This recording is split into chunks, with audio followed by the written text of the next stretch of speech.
If you're into Neo-Tantra or the occult, you're going to hear people talking about the left and right hand paths. If you're a Buddhist, they talk about the Great Middle Path. If you're a Taoist, they talk about the Great Way or the Great Path. And if you're into esoteric Kung Fu systems, they talk about a no-handed path. Welcome to another episode of SHA-Man Splaining. My name's Matt, and today we're going to travel some of these pathways.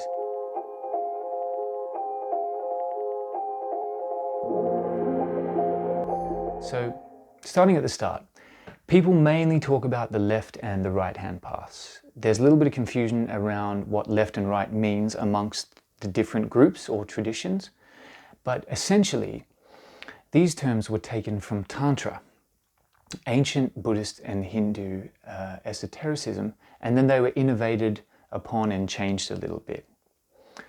The left originates with the Sanskrit term Vamachara, and it literally means left-handed attainment. This path denotes the more extreme practices that upset the status quo of traditional Vedic spiritualism. The other path, Dakshinachara, translates directly as right-handed path, and it's derived from the word Dakshina. And this is a kind of customary Hindu law or a community norm, and it's characterized by the qualities of goodness, truth, balance, and peacefulness and virtuousness. So you've most likely heard more people talk about the other one, the left-hand path, because let's face it, naughty things are often more popular with people. And if you can bullshit your way into being hedonistic but telling everyone that you're on a spiritual pathway, then it's a win-win for you, I guess. So fans of that interpretation reference some extreme sects of Shiva worship. And one of these was the Kapalika, or skull men, so named because they carried a skull-topped trident and an empty skull as a begging bowl. They were social outcasts because they had committed the ultimate sin of killing a Brahmin. And they were punished by having to carry the Brahmin's skull around, and they were spiritually outcast as penance for their crimes. They were known to drink alcohol, sex fluids, and eat meat freely. They meditated upon rotting corpses and smeared their bodies with the ashes from funeral pyres, all extremely taboo things for the Orthodox Hindus. Now, we don't actually know much about them, but scholars think that this tradition eventually gave rise to more refined versions of the left-handed sects, such as Kaula. In Hinduism, this left-handed attainment is sometimes associated with the 5 M's. These are 5 words that all begin with M in Sanskrit, and they translate to wine, meat, fish, cereal, and sexual intercourse. Now, although that sounds like an absolutely charming dinner party, the 5 M's is a little bit more complicated than that. And it's much more complicated, the left-hand path is more complicated than simply saying, well, it's just hedonic and sinful and dark. So if you examine it, the Vamachara traditions actually placed strict ritual limits on the use of the 5 M's, and they never really encouraged overindulgence in those things. They were to be used as a spiritual tool, I guess you could say. So practitioners could even make symbolic substitutions for any one of the 5 M's or even all of them.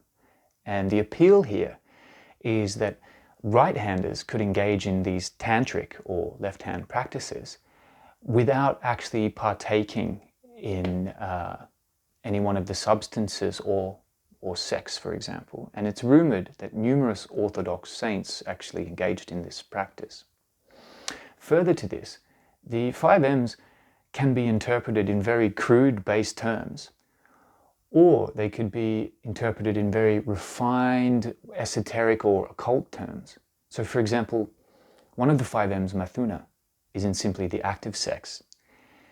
In a more occult understanding, it could allude to the union of complementary diametric forces. You know, think yin and yang embodied in a man and a woman having sex together. So it wasn't necessarily just about fucking. And the other substances weren't just about drinking wine, but perhaps you would meditate on drinking a heavenly or divine substance as you took the wine. Very much like the taking the blood of Christ in the Christian tradition, for example. So, as usual, tantric literature and tantric practices were always cloaked in varied and complex layers of meaning, and you had to be initiated into those cults or into those sects and trained to understand the symbolic meanings. You weren't just feasting on the 5 M's all the time, contrary to what some neo-spiritualists might claim today. So occult language and occult practices are always quite hidden, and that's the definition of occult. And the meanings were very complex and layered. Speaking of the occult, this brings us to the Western occultists, or practitioners of magic as they're known. So they've got their own interpretations of the paths. Generally speaking, the left indicates black magic and the right indicates white magic. Although, forgive me, that's a very oversimplified summary. But generally speaking, the right rejects anything regarded as evil or dark, things that Carl Jung referred to as the shadow. And this is where New Agers got the phrase shadow work from. So to do the shadow work is to engage in the not so nice aspects or the more evil or dark aspects of your personality so that you could integrate them. The left-handers see the right-hand path as kind of just one step along a much further road. Their goal is non-duality, the realization that all paths ultimately head to the same divine destination, and that there is no good and evil. Good and evil is simply constructs of the human imagination. So generally speaking, left-handers often reject societal convention and the status quo in a search for spiritual freedom. As a part of this, followers of the left-hand path denounce the guru and authoritarian relationship structures, and they embrace magical techniques that would be traditionally viewed as taboo.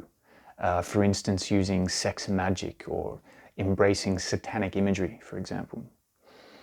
Questioning religious and moral dogma and openly embracing sex and sexuality was a huge part of the counterculture revolutions in the 60s and 70s. And this is why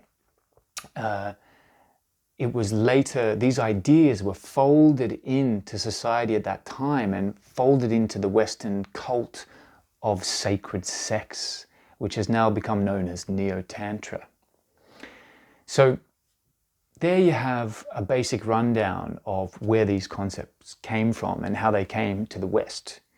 But we're going to go back to the East for a little bit now and talk about some of the lesser known paths, because there are some amazing pathways that come from the ancient Chinese mystics or Taoists.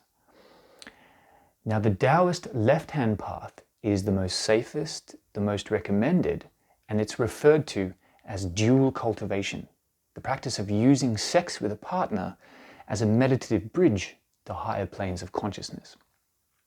Unlike strict Hindu orthodoxy, sex with a partner is not considered a hindrance but a help. It's a boon to your spiritual development. The Taoist right-hand path of celibacy is not for beginners or those of weak will, and it was generally not recommended. That's because the mind can be poisoned by unexpressed sexual energy, as we have seen with the most heinous and awful examples of some Catholic priests. Anyway, the Taoists didn't really care about which path you used. Right, left, no-handed. They weren't really interested in getting into morality arguments over sex. They simply preferred to cultivate energy using all of the day-to-day tools that they had at their disposal. At the highest levels of energy cultivation and transformation, there is a path that is neither left nor right, called the no-handed path. And the no-hand path is the most refined, and it involves transcendental states of being that go well above and beyond the mere act of having sex. So with the Taoist tradition, you could say that they start with the left, then take the right, and eventually have no need for pathways, because merging with the the great path, or the great way, the Tao, is the realization that there can be no pathway to somewhere if you are already everywhere. If you're interested in learning the left-hand path of the Taoists and using sex as a bridge to higher planes of masculinity and consciousness, then please check out SHA-Man.com. Please comment on this video if you like it, hit the button and share it, and stay tuned for more episodes of SHA-Mansplaining. And whatever path you're on, I really hope that you're enjoying the journey.